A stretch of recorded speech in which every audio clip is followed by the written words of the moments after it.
and I remember seeing, it looked like a black cat. Okay.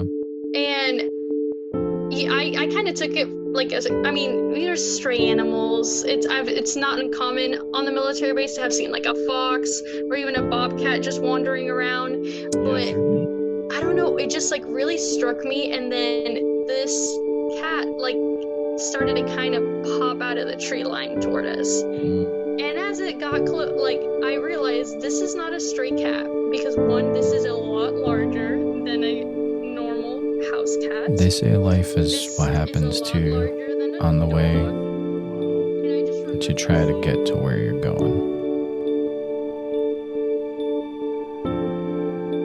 And in this case, life is a small desk in the basement of your old house and talking into your iPhone with terrible audio quality.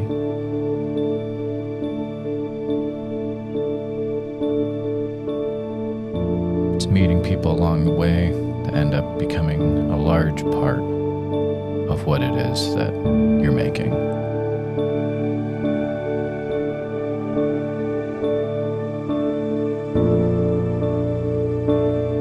So we're going back to episode number 1.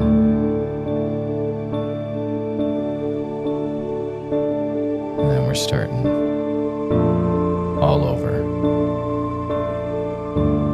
See where we've come, where we went through, and maybe some episodes along the way that you didn't catch. So join me as we hear old episodes and meet old friends for the first time.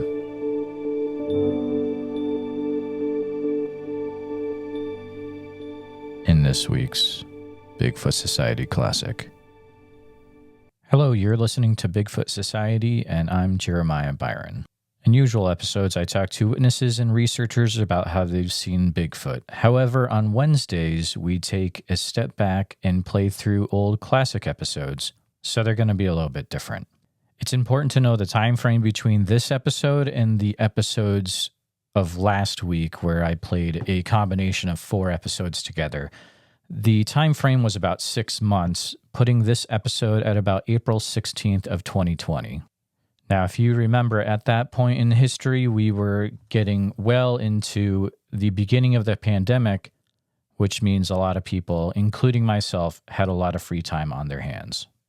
At that point in time, I had also been trying to get people to come on for an interview for an extenuous period of time, which I may have just made up that word. But on April 16th, I put out a plea on Instagram for someone to come on the podcast. And if no one had come on, I would have shut down Bigfoot Society that very night. Fortunately, or unfortunately, depending on how you like the podcast, Yami from Cryptid Chat, Yami took up the call to come on and be an interview for the podcast that night. If she had not done so, I would have shut it down harder than... I can't even think of an analogy. So enjoy this episode of Bigfoot Society. Without this episode, there would have been no future Bigfoot Society after it. So thank you, Yami, for that. And if you like what you're hearing, make sure you subscribe and hit the bell and all that good stuff on your platform that you're on, and share this episode with a friend. Without further ado, let's get on with the show. All right, this is Jeremiah with the Bigfoot Society podcast. Today we have the privilege of talking to Yami, or Cryptid Chat Girl, and I'm going to go ahead and have her introduce herself and give some background before we get into the interview. Go ahead. All right, so thanks for having me. I'm super, super excited to be here. So a little bit about me, Jeremiah. Man, I was actually going through this, like kind of rehearsing this in my head to my mom today. And it's very, like, if I've just done a lot of things that don't really like add up to what I'm doing right now. But just in overall, like, I am a college student, super senior, graduating, or maybe not graduating. I don't know what's going on right now. But I've always been super passionate about cryptids, the supernatural, the paranormal, pretty much all my life. So once like all the craziness happened, I was like, you know, you have a lot of time on your hand. Why not like really dedicate it to connecting with other people and like really doing some research into the things that you really like? So it was kind of just like a shot to see if you know how other people would react and stuff. So thus from all this came Cryptid Chat with Yami, and so it's just kind of a Instagram page right now that we're slowly building to a podcast. So we're just going to talk about different cryptids, different legends, conspiracy theories, and beyond. So that's just That's kind of awesome. me in a nutshell. Very exciting. Very exciting. That's awesome. And if you're not following Cryptid Chat Girl on Instagram, you really should. There's a lot of good content on there. So great job. And you've really had some good responses so far. Especially noticed that today from when you ask questions about, what you're into. So that's kind of cool. First off, I'm curious. So what are you studying in college, if you don't mind me asking?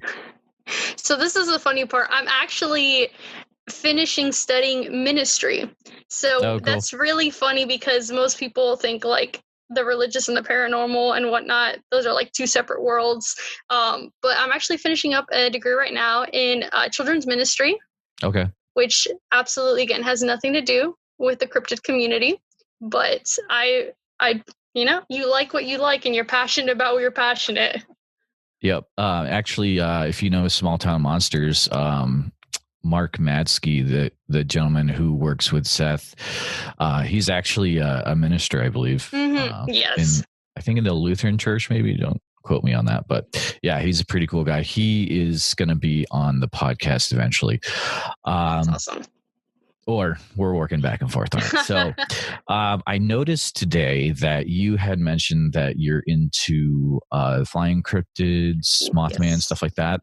What kind of draws you to that, would you say? I think it's just the idea of a winged cryptid in general. Like Mothman and the legends of like the Thunderbirds, those are like on my top of my list of cryptids. So like as a kid, I always loved birds. So I think the fascination just kind of grew into winged cryptids as I got older. And Mothman was actually one of the first like really big cryptids that I learned about as well.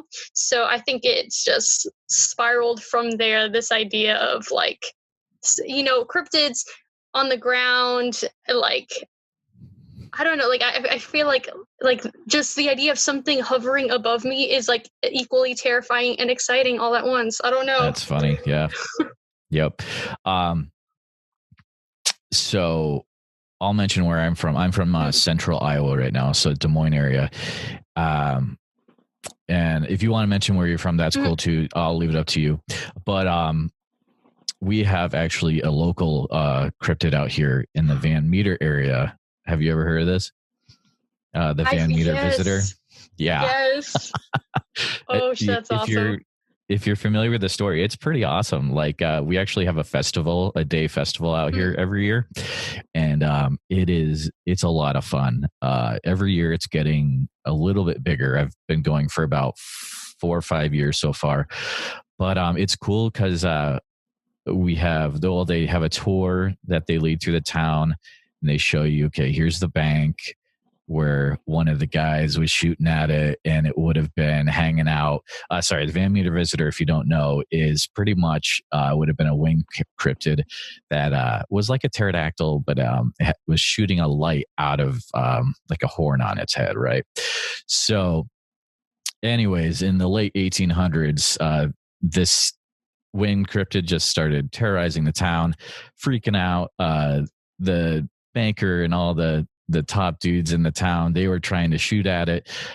And at the end, they end up actually chasing it to the outskirts of town. There's a mine, and we actually walk there to the mine on the end of the tour.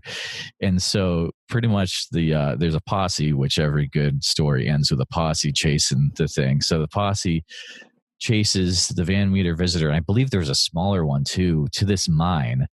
and they just shoot it up, but it somehow gets away, and there's people that say that they still see it around, and it's an awesome local legend. It's probably my favorite, I would have to say, local cryptid legend. But we have all sorts of people that show up for that festival. We have I don't know if you've ever watched Finding Jay on like Amazon Prime with Jay Pachochin. He's a big Bigfoot guy from Wisconsin. He made it down since, both in the Midwest. So that's cool. And, paranormal people, and guy from Missouri that was talking about how he travels around the Midwest to, with his kids to different weird things like UFO houses, which are kind of cool if you've ever looked into that. But yeah, it's a fun cryptids and legends and all that. It's a fun way to kind of see the U.S., right? Oh, yeah. And imagine what's out there. What are your dream guests that you're trying to get on your podcast? Oh, man. Yeah, I know. It's tricky, right? Honestly, there's so many people. There really are. One of the first people I really would like to get, just because I'm actually based here in Central Florida. Okay. So the outskirts, Orlando, Kissimmee area, everything's 15 minutes from Disney kind of deal. So we don't really I guess the closest cryptid that we have is skunk ape. So I've followed a man named Dave Shealy. If I butchered his last name, I'm so sorry. Dave Shealy, okay. So he's basically known as kind of like the Jane Goodall of skunk ape community. Oh wow, and that's awesome. He lives down in the Everglades area, and I've kind of followed his work, and he's dedicated so much of his life to actually finding evidence of a skunk ape. And I really want to talk to him in person. I first heard from him actually, he had an article on the Smithsonian magazine, and I was like, man, seems like a really cool dude, and he's just right down the street. So he'd be one of the first people I kind of want to just talk to, just as somebody that's a Floridian, and just see what he's experienced down there. Yeah, that would be really cool, because you'd have a great interview right off the bat, because you could, you'd have all these things you could connect with, being in the same area. That's pretty cool.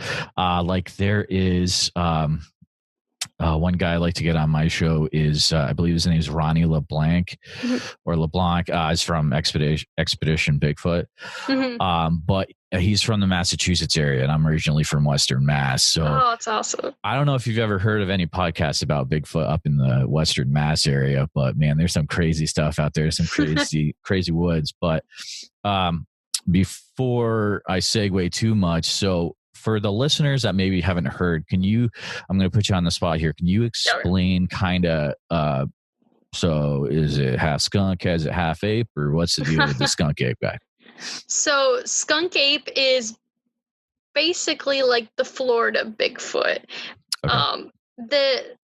All the eyewitness accounts that I've combed through and whatnot, the descriptions are very, very similar to the Bigfoot in size, in builds, in the overall features. But the name skunk ape really comes from the fact that eyewitnesses really account that before they see him, they smell him. So it's really a very sort of putrid sort of scent that I guess just encompasses him. So that's where the name actually comes from. So he's our Florida Bigfoot down here. That's awesome. And he's seen a lot, or is he kind of hard to see, or what do you think? Lots of reports. So the reports that I've seen, if it's in Florida, it's usually in the Everglades region, all the ones that I've seen. But he's been spotted up to the Arkansas area. So, really? So it's really the southeastern side of America that we've seen a few reports. I would say less than, for example, Bigfoot. But we still do get a few every now and then, and it's really cool. That's awesome. That's really cool. Really cool. Here's a question for you. So, not to totally shift gears, but it might be in a way. So, you got the cryptid thing. How do you feel about well, I guess this could involve cryptid too. Have you been watching the whole Secret of Skinwalker Ranch TV show that's going on? So I had vaguely heard of the Skinwalker Ranch, like the legends behind it. And then I actually had a friend that recently was like, hey, have you been seeing what's going on with like Skinwalker Ranch, like how they're really documenting lately? And I was like, no, I guess I'm gonna have to take a look. So I had seen not the series that had just started, but I had looked at a few videos on YouTube just to get familiar. Okay. And I was blown away. This is kind of like, I was joking. I'm like, this is kind of like the Olympics of like the supernatural. It seems like everything and anything kind of happens. Yeah, it's pretty wild. Yeah, if you haven't watched the documentary that came out about Skinwalker a few years ago, Jeremy Corbell, that's really good. You should check that out. But also this new show on history. It is kind of a reality show, but I think it's good to get to know Skinwalker through the really scientific stuff that's happened in the past. And a really good source of that is the Jeremy Corbell documentary, and also like, read some George Knapp stuff, listen to his, coast to coast interviews, stuff like that. And then see, the thing is like when Bigelow was in charge of Skinwalker, you didn't really get to know what was going on. And now with this new guy who owns it, it's crazy because you're seeing the whole thing, and the access to it is wild. I've actually ran into a guy on TikTok that is from Utah, and actually met the new owner of Skinwalker Ranch at a Halloween party last year.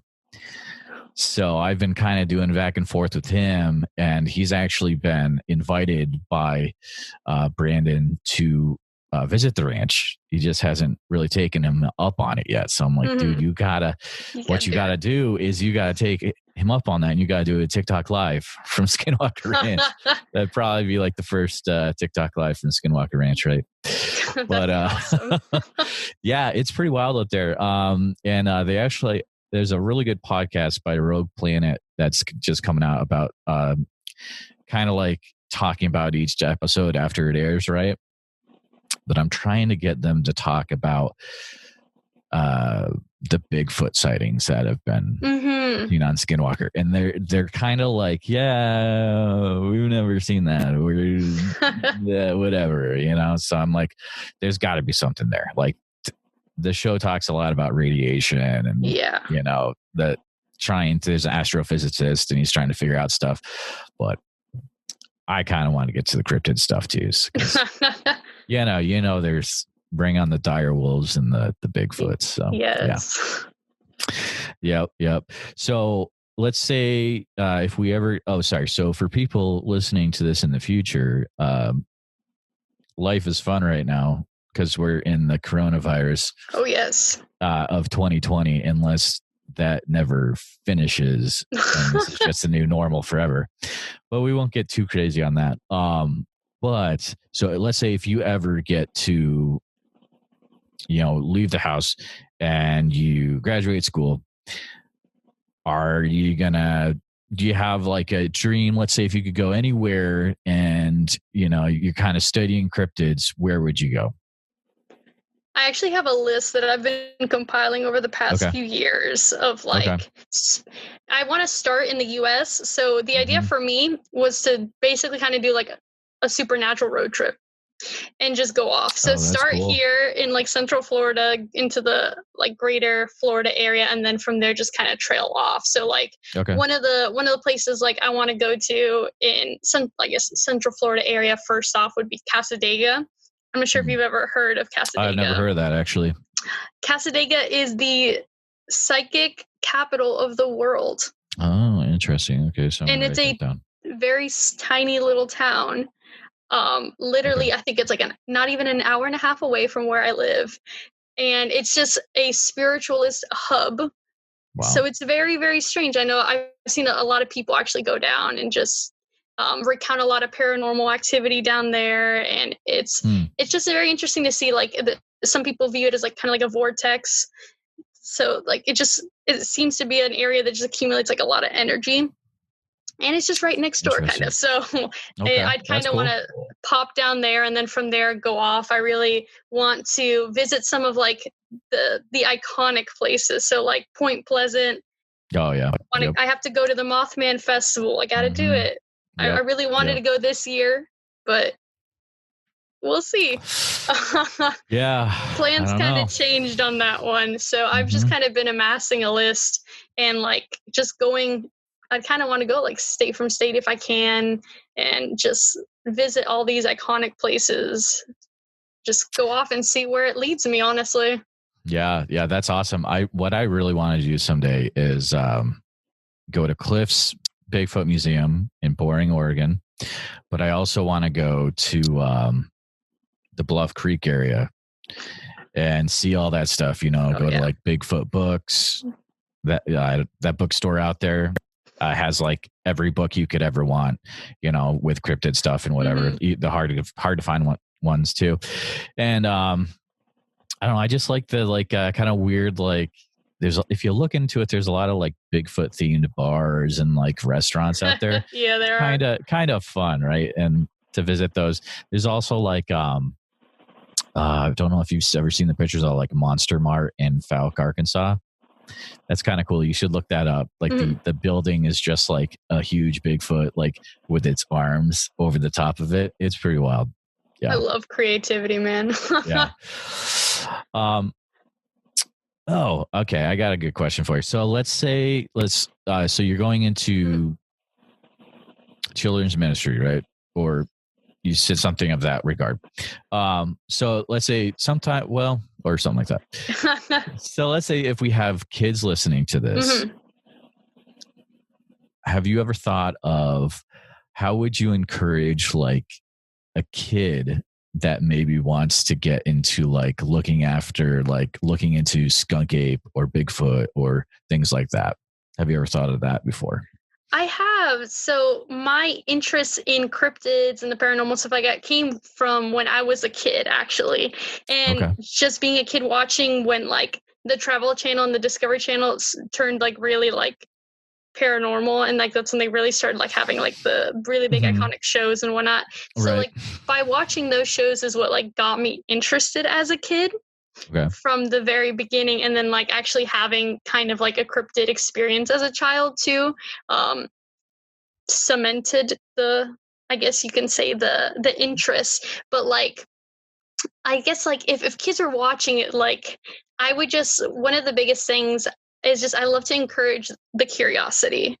Like no matter what your age, I think we all should explore the curiosities that we have, like the passions that we have. So like it doesn't matter if you're 7 years old, but if you watch something on TV or you saw a book or you read something, you listen to a podcast and you're like, that sounds interesting. I really do encourage people to like, if it sounds interesting, go and research it. Just learn a little bit more. You never know, honestly, where a curiosity or an interest in something will take you. Oh yeah, totally. I totally agree with that. Yeah, Yami, that's awesome. Like focusing on like cultivating that creativity in the next generation. That's pretty awesome. You kind of touched on that. This stemmed. Can you maybe go more into detail about like the cryptid experience that you had when you were younger? That could be kind of interesting. So I was like really thinking about it too, like preparing for like the podcast, because I've been thinking a lot about it lately. But when I was about 7 or 8 years old, so it's been a minute since this happened. I actually lived in Colorado at the time. We lived in on a military base in Fort Carson, and we lived in military housing, but we had like a large backyard, and our specific like housing area had like a large backyard, a field, and then like a tree line, this large highway that was randomly there, and then it actually connected to Cheyenne Mountain in the back, which is where NORAD and all that is from. So I was with my younger sister and one of our neighbors just out in the backyard, and we were playing at the time, and I just remember like feeling something watching us. Oh, weird. which isn't, you never want that feeling ever. No. But we were just out there and it was in the middle of the day and I felt something just staring at us. So I looked over to the tree line and I remember seeing, it looked like a black cat. Okay. And I kind of took it like as there's stray animals. It's not uncommon on the military base to have seen like a fox or even a bobcat just wandering around. But sure. I don't know, it just like really struck me. And then this cat like started to kind of pop out of the tree line toward us. And as it got close, like I realized this is not a stray cat because one, this is a lot larger than a normal house cat. This is a lot larger than a dog. Wow. And I just remember seeing, like, again, it was just all black and it had like a long tail. Okay. Just something within me said, run. Yeah, get out of there. Just run. So I remember I just like looked back at my sister and our friend and I just literally yelled, run. Like I started screaming and I pointed at the animal and they saw it and we just booked it. And the thing is that when you're a kid, you don't, logic would say, I'm going to run to my house. As a kid, terrified, logic told me I'm going to run to the playground where I can climb on top of the swings and be above it so it can't get me. Oh my goodness. It's a big cat. It can just jump right up there. I wasn't thinking that far into it, I guess. Wow. So me and my neighbor, we were able to climb up the swing set. And I remember my sister, she was like 3 years old at the time, 3, 4, poor thing. She couldn't climb up. And I just remember looking down and being like, she's going to die. She's going to die. Wow. And this cat was like, it was just kind of like crouching over to us. So it wasn't really running at us. It was just kind of like observing. But I was terrified. And then in that moment where I'm like, my sister's dead, one of the dogs in the backyards of another one of our neighbors, so this really big German Shepherd, started going crazy. Like it started barking. It started like actually like jumping at the fence near us. And the cat looked at the dog and I guess the noise freaked it out. I'm not sure, but it bolted back to the tree line.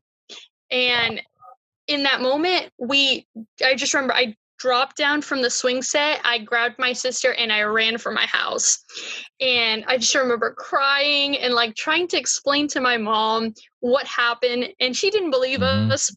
Right. She's like, you guys you probably saw Bobcat. You saw something else. It's not what you think. And to this day, she's like, okay, whatever.